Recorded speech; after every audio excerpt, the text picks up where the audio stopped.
Hi, I'm Avjit, and this is MediGraph, my project for the ArangoDB GraphRAG hackathon. We are two young CS engineers who like to dig around with technology and build stuff that is useful in the real world. So the reason we decided to join this hackathon is because we saw this word called GraphRAG in the description, and that immediately captured our attention. And we wanted to see what we can do with this enhanced form of RAG and what we can build that is useful out of our domain. Like, can somebody else out of CS can they utilize this to further their activities like research or studies or anything of that sort? For the purpose of this hackathon, we decided to choose this data set called Hetionet, which is a graph, uh, which is a graph representation of about 29 different databases of genes, compounds, diseases. It's a huge data set consisting of relationships between different biomedical knowledge domains. And this data set can be utilized by biomedical professionals like doctors or other medical researchers to uncover insights like does compound A have any direct linkage with disease B, and can it be utilized for treating disease B by repurposing it in some factor, or we can address questions like this using Hetionet. So we decided to create MediGraph, which is an AI agent that refers Hetionet Graph to provide biomedical researchers with the queries that they're looking for, and in turn speeds up their research and discovery process. First, go to the Hetionet GitHub, click on Hetionet, go to Hetionet and the JSON folder, and then download this JSON. Now go to my Hetionet GraphRAG collab notebook and go to the tab Convert Hetionet JSON to NetworkX Graph. Here I have defined two functions that will handle the conversion process of the JSON to the NetworkX Graph. The load Hetionet JSON function will take the file path of the JSON and load the data. And the JSON to NetworkX Graph will take this data and convert it into a NetworkX directed graph that will be returned by this function. Inside the code, I'm using a for loop to go through nodes and edges to identify it separately and make the graph representation. Now you can go to the load JSON from G drive and convert it into graph tab to load your JSON file from the G drive, or you could also just go here and upload it manually and get it.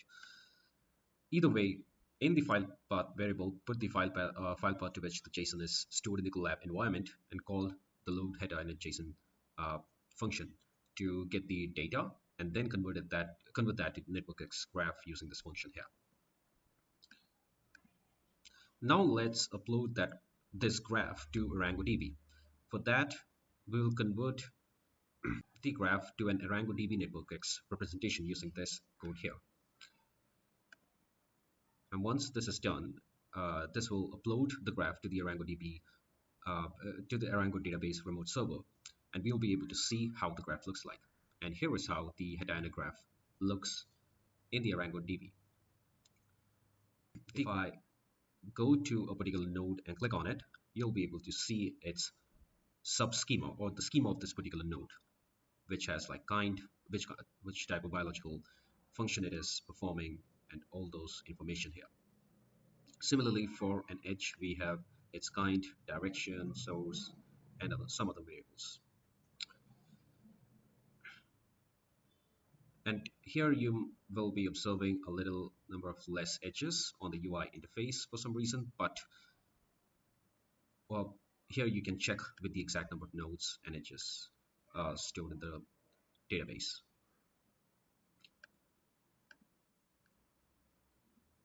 By uploading the graph to ArangoDB, we have persisted the graph, and now we can simply reload the graph from the remote server whenever we want, instead of converting the graph again and again whenever we need it.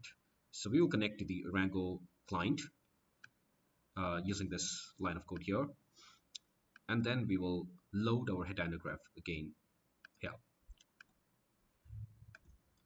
And this gives us the Hetionet graph that is in the DB.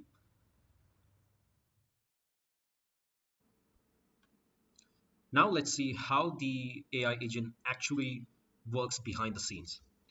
So we have used a LangChain to create the AI agent. And there are two tools that this AI agent calls, or this is also called function calling, in order to retrieve the results from the Hetionet graph. The first tool is called text to equal to text, where the agent takes the natural language query from the user and creates Arango query language Arango query language code to retrieve the content from the graph.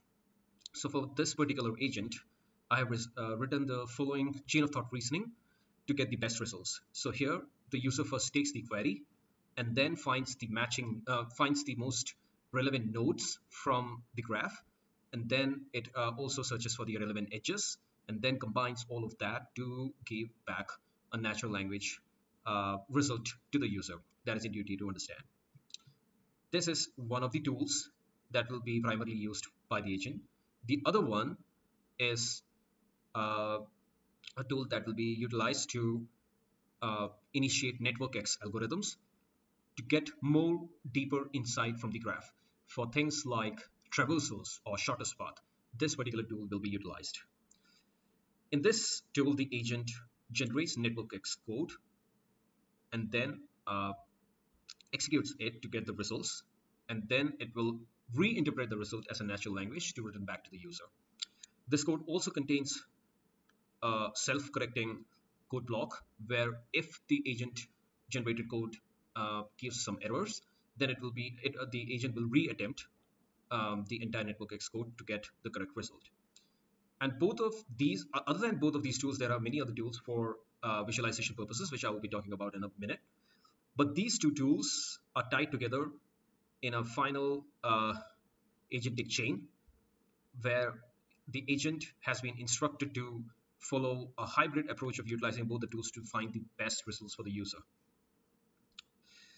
A more detailed, you can go through the notebook to find the detailed prompt that I've utilized here.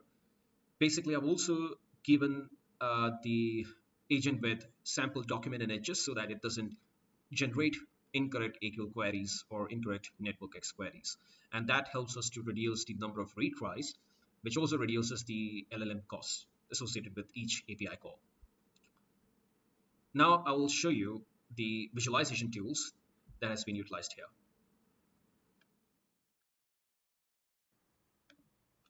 For visualization purposes, I've created a tool called Text to Interactive Network Diagram, where the LLM agent takes the result of the query and utilizes Plotly to generate code that will create a graph representation of the result. So here you can see the result, this tool being in action, where I've presented directly with the result, and it has created a graph using the Plotly code. And then I utilized the pipe operator from LangChain to pipe it with text to equal to text 2. And that you can see it here, network visualization. And I've utilized the pipe operator to chain both the tools, and then created a tool that will invoke both of these tools sequentially. And this tool is, I tested it here to get this humongous graph, which provides a visualization for all the genes that are related to spinal cancer. And similarly, I also experimented with another tool called Sankey diagram, which let me go here, which gives us a visualization of how the network flows from one edge to the other. And the code for that is here, text to interactive network diagram. Here it again uses Plotly to create the Sankey diagram to generate this kind of a visualization. But these two are pretty basic, and it's not something that I was really interested to. So something I did out of the box is to utilize Google's image generation tool called Imagen to create image visualization of what the results will look like. You can go to the Imagen setup tab here and utilize your GCP Vertex project to get Imagen access, and then utilize it to generate image visualizations of the result, which might not be very useful for the user, but I don't know, it's fun to do. So I did it.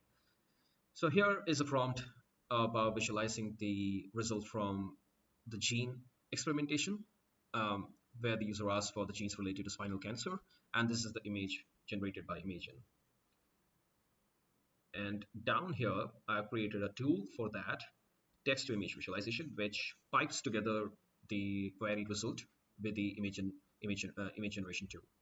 And that is passed down to the main chain link uh, to get the visualization here. So here I've again asked the same query: what genes are related to spinal cancer?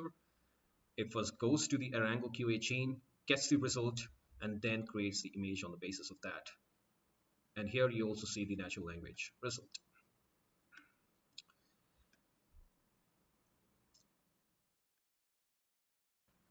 Now let's look at a live demo of the agent tying together all of these tools. So I'll write MediGraph.